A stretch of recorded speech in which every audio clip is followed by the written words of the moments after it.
최근 사건의 중심에 있는 캄보디아는 실추된 국가 이미지를 회복하기 위한 홍보 영상을 제작했습니다. 자국에 거주하는 한국 여성들을 출연시켜 캄보디아는 평화롭다고 강조했는데요. 누리꾼들의 반응은 엇갈렸습니다. 신주원 PD입니다. 한국인 최초의 캄보디아 인플루언서 니어리 꼬레 씨. 최근 뉴스에 보도되는 사건들과 실제 캄보디아에 살아가는 사람들의 삶은 다르다고 말합니다. 캄보디아에 살아가고 있는 일반 한국인, 여행 오시는 관광객들에게 뉴스에 보도되는 일이 일어난 경우를 본 적이 없습니다. 또한 주변국에 비해 치안이 좋지 않다는 느낌도 받아본 적이 없습니다. 캄보디아 정부가 한국인 여성들이 등장하는 홍보 영상을 제작했습니다.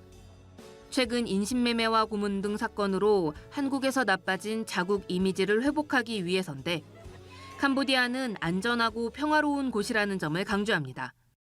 캄보디아 분들은 정말 순수하고 따뜻한 분들이에요. 캄보디아는 여전히 평화롭고 사람들의 마음에는 따뜻함이 가득한 것 같아요.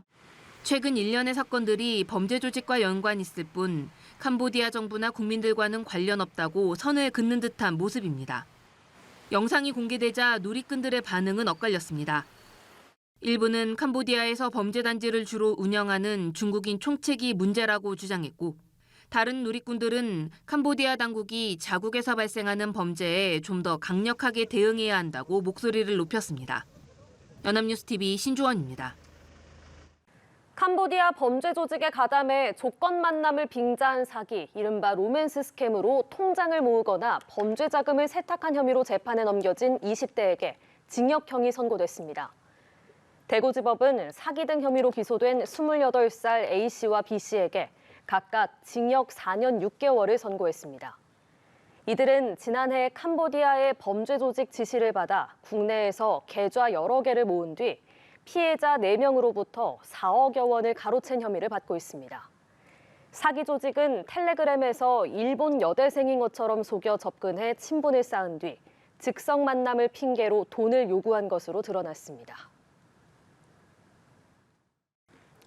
캄보디아 당국이 지난 3개월간 온라인 사기 범죄를 집중 단속해 20개 나라 3,400여 명을 체포했다고 밝혔습니다. 이 가운데는 우리나라 국적자도 다수 포함됐을 것으로 보이는데요.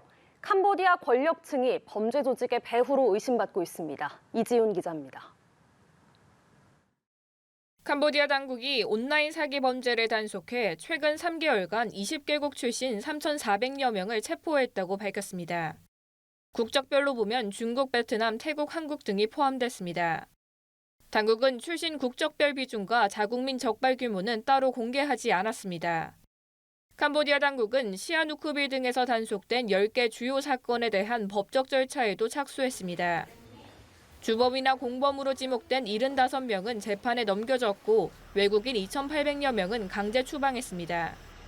하지만 캄보디아 권력층이 범죄 조직과 결탁해 불법 활동을 묵인하는 것으로 알려져 범죄를 뿌리 뽑기는 쉽지 않을 것이란 분석입니다. 국제 앰네스티는 지난 6월 정부가 대규모 사기 작업장이 번창하도록 방치하고 있다고 밝혔습니다. 또 정부의 인신매매 단속이 있었지만 대부분의 시설이 경찰 조사를 받지 않았다고 지적했습니다. We are convinced that the police are aware of what's happening.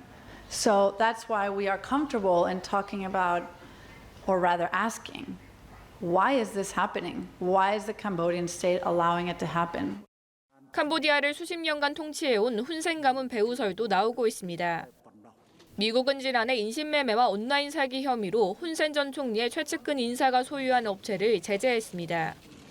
범죄단지의 배후로 의심받는 프린스 그룹의 회장 역시 훈센 전 총리 고문 출신입니다. 태국 경찰은 지난 7월 훈 마네트 현 총리와 연관된 것으로 알려진 후이원 그룹으로 막대한 온라인 범죄 수익이 흘러들어갔다고 밝혔습니다. 연합뉴스TV 이지훈입니다.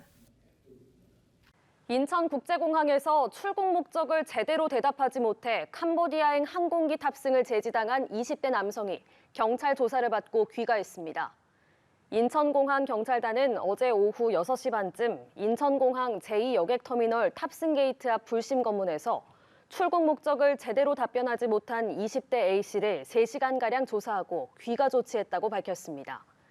경찰은 어제 오후 7시 35분쯤 텔레그램 대포통장 모집 대화방에 올라온 출국 실패 게시글과 A씨의 연관성에 대해서도 조사하고 있습니다.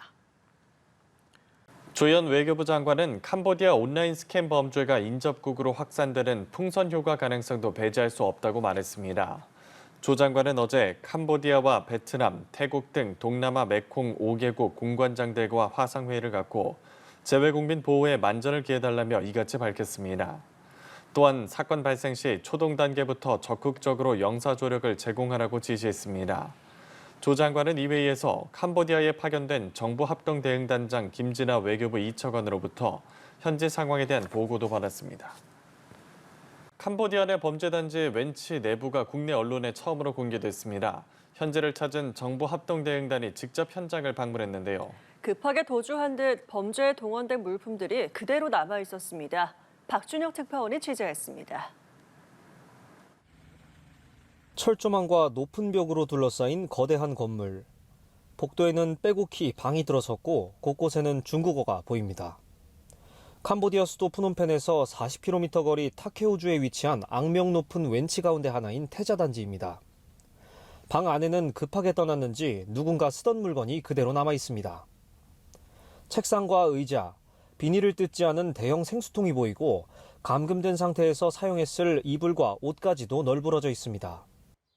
본격적인 범행 공간으로 추정되는 곳에는 온라인 스캠 사기에 동원된 것으로 보이는 컴퓨터로 가득합니다. 500명 넘게 들어갈 수 있는 대규모 식당도 있습니다. 이렇게 바로 직전까지 범죄 조직의 거점으로 사용됐던 흔적들이 가득합니다.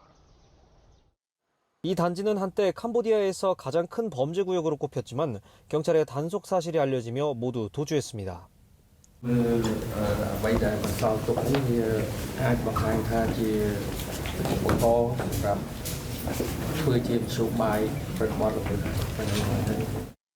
최근 범죄 조직들이 당국의 단속을 피해 잇따라 국경 너머로 도주 중인 가운데 이곳 역시 근거지를 옮긴 겁니다.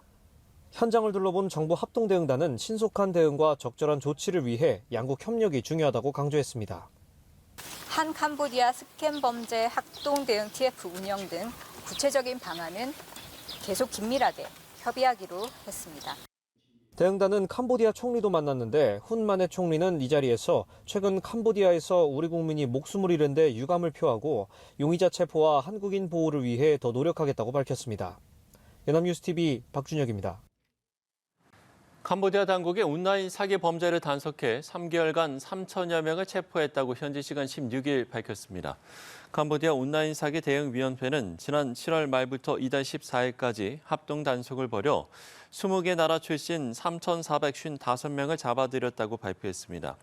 국적별로는 중국과 베트남, 태국, 한국 등이 포함됐는데 당국은 국적별 비중을 따로 밝히지 않았습니다.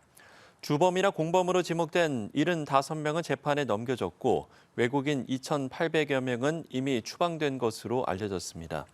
이들은 온라인 사기와 살인, 인신매매 등을 저질렀고 당국은 상당수의 인신매매 피해자를 구조하고 범죄 조직들을 해체했다고 했습니다.